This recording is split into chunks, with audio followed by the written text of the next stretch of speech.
Hi friends, இன்றைக்கி வந்து நம்ம வீட்டில் வந்து நைட்டுக்கு வந்து என்ன சட்னின்னு சொல்லிட்டு பார்த்தோம்னா கதம்ப சட்னி தான் அரைக்க போகிறேன். கதம்ப சட்னிக்கு வந்து என்னென்ன தேவைன்னா தக்காளி வந்து ஒரு தக்காளி தான் எடுத்திருக்கேன். அது வந்து இந்த மாதிரி வந்து கொஞ்சம் தடிமமாகவே நறுக்கிக்கோங்க, உப்பு போட்டால் வதங்கிடும். நெக்ஸ்ட்டு வந்து வெங்காயம் வந்து எடுத்திருக்கேன். வெங்காயம் வந்து பெரிய வெங்காயம்.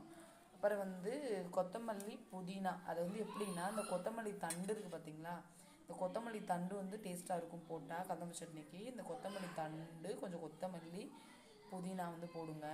சேர்த்தே போட்டுக்கோங்க ரெண்டையும். அதில் வந்து கொத்தமல்லி கொஞ்சம் அதிகமாக போடுங்க, புதினா வந்து கொஞ்சம் கம்மியாக போடுங்க. அதுக்கப்புறம் ரொம்ப அதிகமாக போட்டுறக்கூடாது, சட்னி வந்து க்ரீன் கலரில் வந்து ஆயிரும். இப்போ வந்து அடுத்து வந்து 2 பச்சை மிளகா வச்சுக்கிடுவோம். அப்புறம் வந்து வெள்ளைப்பூடு வச்சுக்கிடுவோம். இது இருங்க வச்சுட்டு காட்டுறேன். ஃப்ரெண்ட்ஸ் வச்சாச்சு. வெள்ளைப்பூடு வந்து எடுத்துக்கோங்க. வெள்ளைப்பூடு வந்து நான் வந்து ஒரு 3 பூடு வந்து எடுத்திருக்கேன். வெள்ளைப்பூடு எடுத்துக்கோங்க. நெக்ஸ்ட் வந்து துருவன தேங்காய் ரொம்ப முக்கியங்க. தேங்காய் இருந்துச்சுன்னா மட்டும் இந்த கதம்ப சட்னி ட்ரை பண்ணுங்கள், இல்லைன்னா அது வந்து தக்காளி சட்னி ஆயிரும். தேங்காய் போட்டால் தான் டேஸ்ட்டாக இருக்கும். தேங்காய் எடுத்துக்கோங்க. துருவன தேங்காவோ நறுக்குன தேங்காவோ எதுனாலும் ஓகே தான், எடுத்துக்கோங்க. நெக்ஸ்ட்டு வந்து பார்த்தீங்கன்னா இது எடுத்துக்கோங்க, துவரம்பருப்பு வந்து உளுந்தம்பருப்பு வந்து எடுத்துக்கோங்க. உளுந்தம்பருப்பு, இது வந்து என்ன பருப்பு, கடலைப்பருப்பு வந்து எடுத்துக்கோங்க. கொஞ்சம் டிஃப்ரெண்ட்டாக தெரியுது, அதான் மாற்றி மாற்றி சொல்கிறேன். இது வந்து பார்த்தீங்கன்னா எடுத்துக்கோங்க. எடுத்துட்டு அப்புறம் வந்து நெக்ஸ்ட் வந்து பட்டை வத்தல் வந்து எடுத்துக்கிடுவோம்.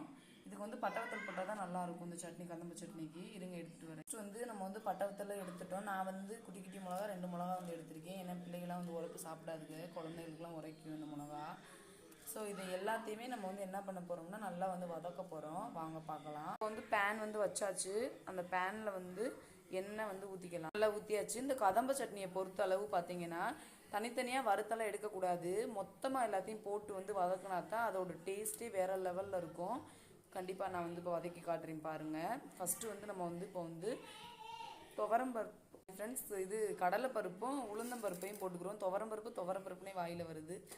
அது ரெண்டையும் வந்து ஃபஸ்ட்டு வந்து போட்டு வந்து நல்லா வதக்கிக்கிடுவோம்.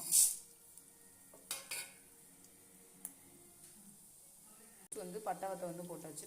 நல்லா வந்து வதங்கிருச்சு. கருக மட்டும் விட்டுறாதீங்க. நெக்ஸ்ட் எல்லாமே எடுத்து வச்சுருக்கோம் பார்த்தீங்களா, இதை வந்து மொத்தமாக வந்து அப்படியே போட்டுருங்க.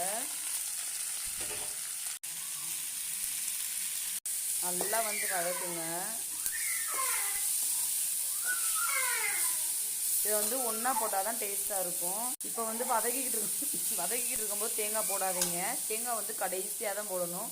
தேங்காய் வந்து ரொம்ப வந்து வதங்கக்கூடாது, ஒரு மாதிரி ஆயிரும், டேஸ்ட் வந்து வேறு மாதிரி ஆயிரும். தேங்காவை இதுக்குமே கடைசியாக தான் போடணுங்க. அது நல்லா வதக்கி எடுத்துக்கிடுவோம். இந்த மாதிரி வதங்கும் போது தேங்காவை வந்து போட்டுக்கலாம். லேசாக மட்டும் வதக்கிட்டு அப்படியே அடுப்பு ஆஃப் பண்ணிடுவோம். அடுப்பு ஆஃப் பண்ணிட்டோம். இப்போ வந்து அரைச்சிட்டு எப்படி இருக்குன்னு காட்டுறேன் பாருங்கள். நல்லா கதம்ப சட்னி ரெடி ஆயிடுச்சு. உங்களுக்கு ரொம்ப ரெட் கலரில் ஆகணும்னா